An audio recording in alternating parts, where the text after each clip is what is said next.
오늘도 하나님과 함께 동행하시고 하나님의 은혜와 복을 누리시는 복된 날 되기를 축복합니다.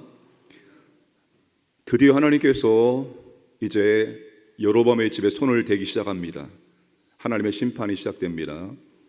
여로보암의 아들이 병에 걸리는 아주 긴박한 상황에 처합니다. 그때 여로보암은 한 사람이 생각이 납니다. 여로보암이 왕이 될 것을 예언한 선지자 아히야였습니다. 여로보암은 자기 아내를 변장시켜 선물을 들고 아히야를 만나고 오라고 보냅니다. 왜 자신이 직접 가지 않고 아내를 변장시켜서 아히야에게 보낼까요? 여러분, 아히야 선지자가 여로보암에게 무엇을 신신당부했습니까? 다윗과 같이 하나님의 율례와 명령을 지키라.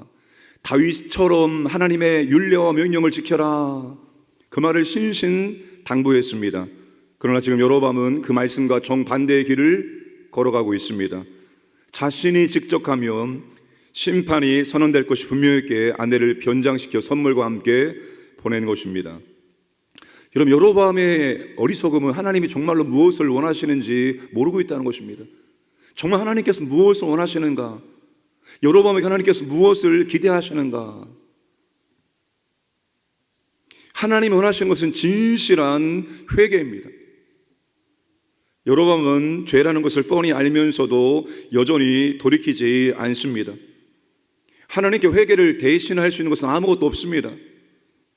하나님께서 여러분 죄라고 우리에게 깨닫게 하실 때 우리는 돌이켜야 되는 것입니다. 회개는 여러분 후회가 아닙니다. 내가 이러면 안 되지, 이렇게 살면 안 되지, 내가 왜 이랬을까? 감정적인 후회가 회개가 아닙니다. 돌아서는 것입니다. 안 되겠구나, 내가 멈추고 가던 길을 돌아서서 하나님이 원하시는 방향으로 나아가는 것이 바로 회개입니다. 그래서 회개는 여러분 합당한 회개의 열매가 있어야 됩니다. 열매가 없는데 회개했다라고 말할 수 없는 거예요. 내가 진정으로 회개했다면 회개에 합당한 열매가 나타나야 되는 것입니다. 그렇지 않다면 이것은 감정적인 후회, 하나님 원하시는 진실한 회개가 아니라 그냥 감정적인 후회로 끝날 수가 있다는 것입니다. 여로보암은 하나님의 계획을 떡과 꿀로 변경할 수 있을 것이라고 자만한 것입니다. 회개를 대신할 수 있는 다른 방법은 아무것도 없다는 것을 여로보암은 깨닫지 못합니다. 여로보암의 무지와 어리석음은 계속됩니다. 전능하신 하나님을 그가 속일 수 있을 것이라고 착각합니다. 여로보암 아내를 변장시켰습니다. 그런데 변장은 헛수고입니다. 4절에 아히야는 이미 나이가 많아 눈이 어두워 보지 못하는 상태이기 때문입니다. 또한 여로보암과 무관한 인물인 척하는 것도 헛수고입니다. 5절에 하나님께서 이미 아히야에게 여로보암의 아내가 무슨 목적으로 방문할지를 알려주셨기 때문입니다. 6절에 아히야는 그가 문으로 들어올 때 그 발소리만 듣고 뭐라고 말합니까? 여로보암의 아내여 들어오라 라고 말합니다.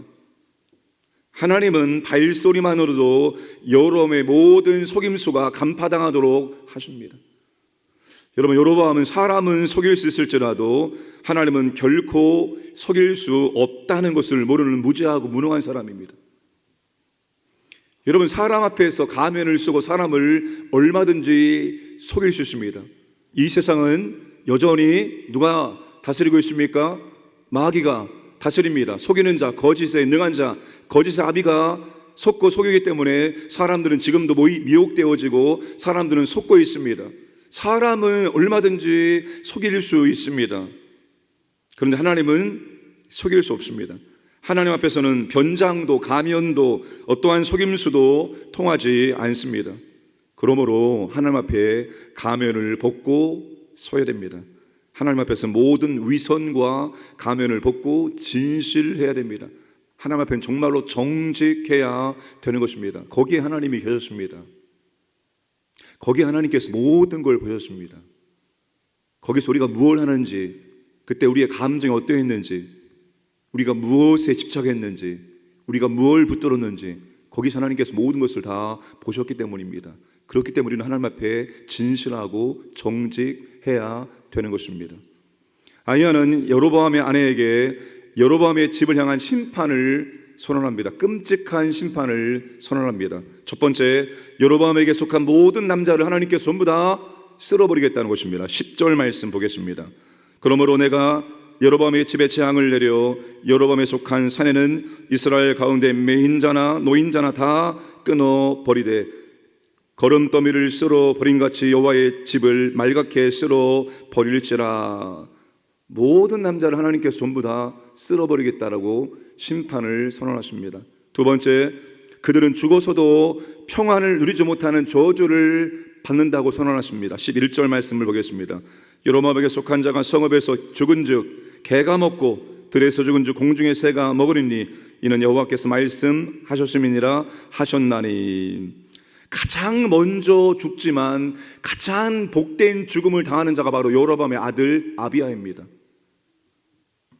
그는 장사되기 때문입니다. 이는 여로보암의 집 가운데에서 그가 이스라엘 하나님 여호와를 향하여 선한 뜻을 품었음이니라. 세 번째, 여로보암을 따라 우상을 섬긴 이스라엘도 그 땅에서 쫓겨나는 심판을 받게 될 것입니다.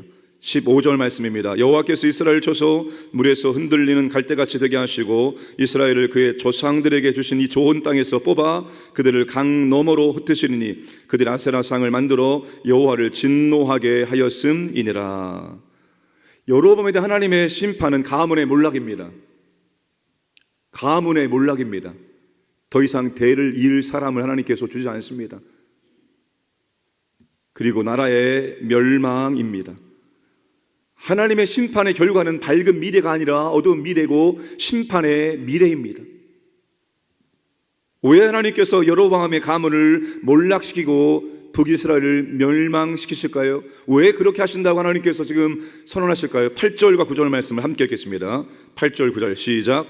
나라를 다윗의 집에서 찢어내어 내게 주었거늘 너는 내 종 다윗이 내 명령을 지켜 전심으로 나를 따르며 나보기에 정직한 일만 행하였음과 같이 아니하고 내 이전 사람들보다도 더 악을 행하고 가서 너를 위하여 다른 신을 만들며 우상을 부어 만들어 나를 노엽게 하고 나를 내 등 뒤에 버렸도다. 아멘. 하나님은 여로보암을 북이스라엘의 왕으로 세웠습니다. 12개 지파 가운데서 10개 지파를 하나님께서 빼앗아서 여로보암에게 준 거예요. 여로보암이 왕족입니까? 왕족이 아닌 사람에게 하나님께서 그를 왕으로 세워주셨습니다. 그런데 이전 사람들보다도 더 악을 행하고 금, 송아지 우상을 만들어 하나님을 노엽게 만들고 하나님 분노하게 만들고 하나님을 등 뒤로 버렸습니다. 은혜를 은혜로 알지 못하고 자신의 이익과 욕망을 위해서 하나님을 등 뒤로 버린 결과는 끔찍했습니다. 가문이 몰락하고 나라가 멸망을 당하는 것입니다. 예수님을 거부하고 배척하는 사람의 미래는 끔찍합니다. 사람들 하나님께서 지옥에 보내는 줄로 착각하지만 하나님이 지옥에 보내는 것이 아니라 자신이 선택해서 지옥에 들어가는 것입니다.